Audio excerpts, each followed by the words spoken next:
we first started out here this morning, it was just like a sheet of glass. There was not even a breeze, and now the breeze is starting to pick up, and that definitely helps with the fishing, especially here on Lake Erie.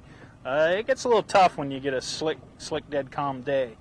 But also, what this creates currents, and there again, when you're trolling out here, a lot of times you wouldn't think that up here it looks like it's pretty calm, but down below, like down 50, 60 feet, the currents may be going the opposite directions. So that's why I do a lot of zigzagging around and trolling at different angles until, once I start catching fish, a lot of times that's the way they're set up in the currents down there. So, that's the kind of things you're going to keep in your mind, what direction where you're heading when you caught that fish, and it may, a lot of times that'll make a big difference on, you need to get back and reproduce that same angle. And you can watch the rods a lot of times, they'll pull a lot harder. Although your GPS may be saying the same speed, you look at the rods and it looks like you're going twice as fast. Well, that's telling you there's a lot more current down there.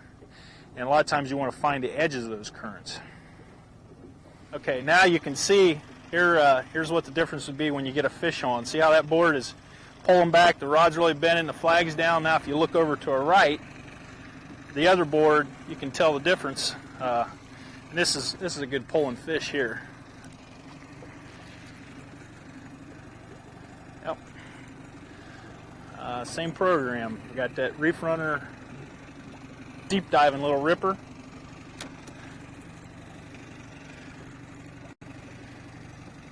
Back 93 ounces and 90, so we're pretty far back there. Plus with the 3 ounces, and snap weights is all real dependent on speed. If the faster you go, the less depth you're going to gain. The slower you go, the deeper they'll go. There's a book out, a trolling precision trolling book, and it has a chart in there that tells you about how much you're gaining. I'm guessing. I'm going to guess I'm gaining pretty close to another 25, 30 feet with that 3 ounce snap weight at the speed we're going.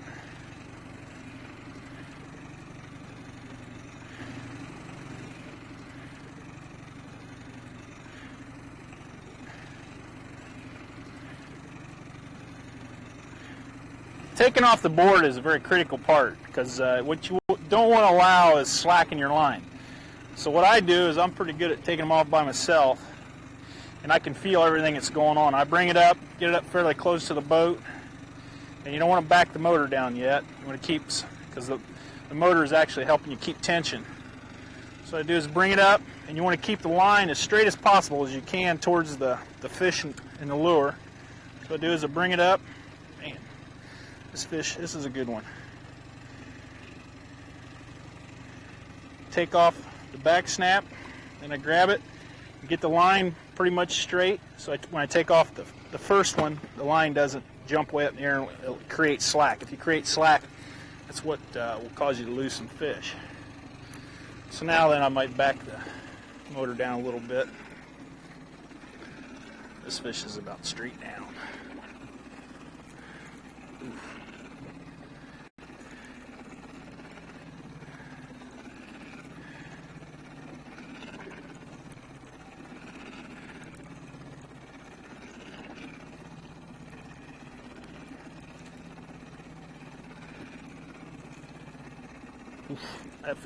That feels good. Just throbbing. And when you're fighting a fish like this, you really don't want to start reefing on them, pumping and jumping around. You just want to keep good solid tension on them. Make sure your drag's not too tight. So if he does decide to make a run, a lot of times they won't make a run until they see the boat, get close to the boat. Now we got the snap weight. Do the same thing with the snap weight. You want to take it off.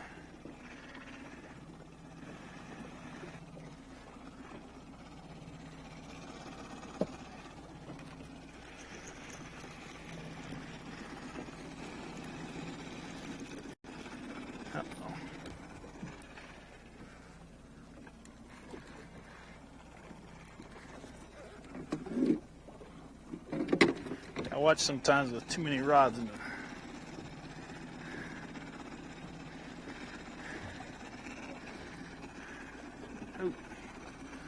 Another nice fish. Just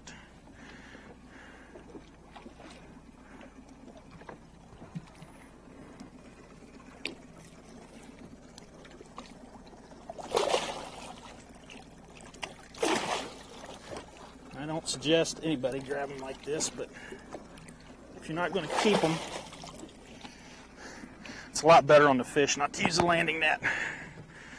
That's another nice walleye.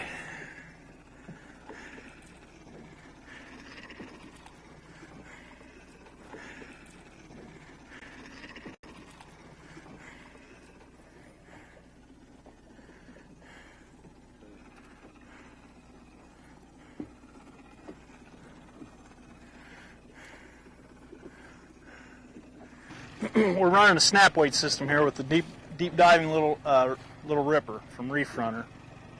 What I've done is I leveled out 10 passes, which is approximately 90 feet. Now I'm going to attach a 3-ounce snap weight onto the line, which is just a snap weight. It just has rubber pads. It grips onto the line. Put it on there. Now I'm going to let it out another 10 passes. And I want to attach it to the planer board. There it is. And we're using the tattletale flag, which is what this was designed for, is to allow you to see the light biters. So when he pulls back, it's a spring-loaded flag. There's different adjustments here for different tensions. So when we're pulling a deep diving crank with 3 ounces of snap weight, you about have to go to the stiffest setting.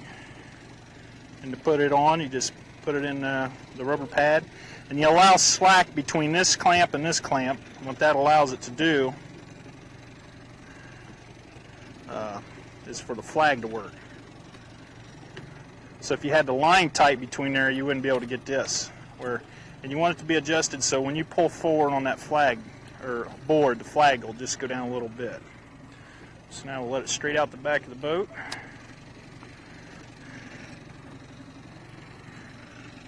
Let it out slowly so it tries to clear the dipsies we got on the inside.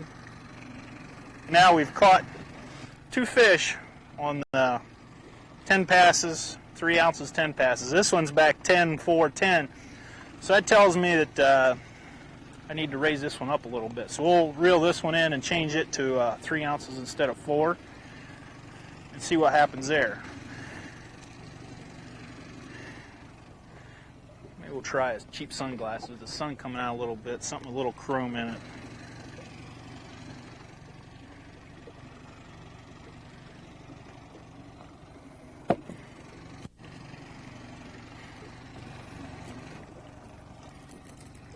We'll put on a cheap sunglasses. That's a hot color. Oh man, look at the fish down there. Like I said, I always tune my lures after I catch a fish, regardless. Yeah, you want to make sure they're tuned right. You want to be able to pull them forward, and they should pretty much come in a straight line at you.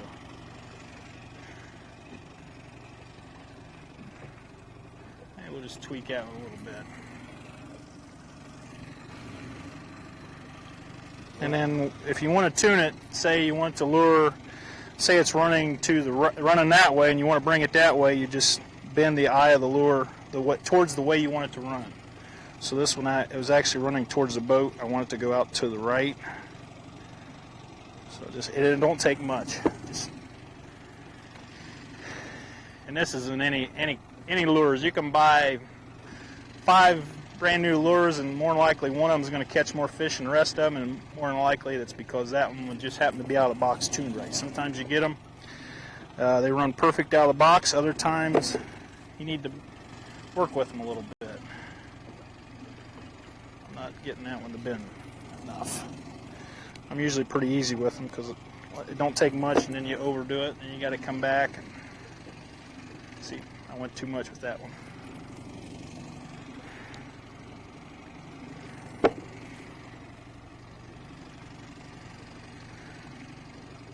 There we go. All right. You'll notice I I don't use a ball bearing snap swivel. I just use a snap, and I use a light one, pretty light wired snap. The ball bearing snap swivel I feel adds too much weight to the lure and will change the action.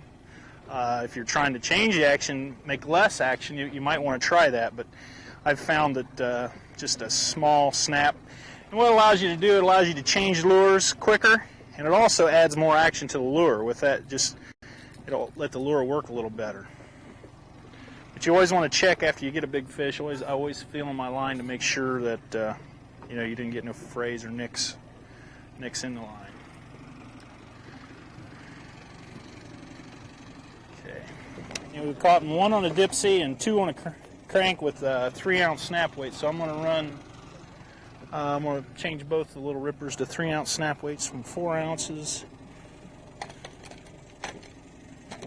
Go to one of these.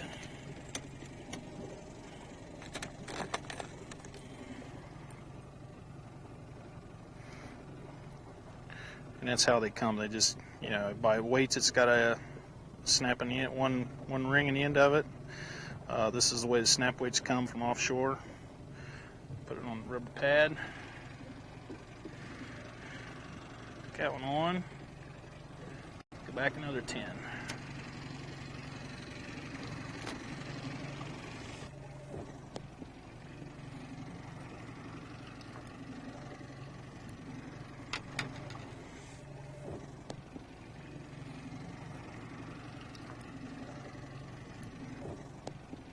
Yeah, the nice thing is about the boards here is, if you got a smaller boat, this is not really a small boat, it's a 20-foot, but you have a lot less equipment. You don't have a big planer mast, you don't have the big planer boards. Allows you to, it's just easier if you want to pick up and move. You just reel the boards in. You don't have to reel the big masts in and everything else. It's just for the most part, it's a lot simpler and easier way. The only thing is, when you're in rough water, you about have to go with the waves. You can't really pull them into the waves. The boards will start flipping in the air and everything else, where if you were running the big mast, it would allow you to pull into some of the bigger waves than what you can with smaller planer boards.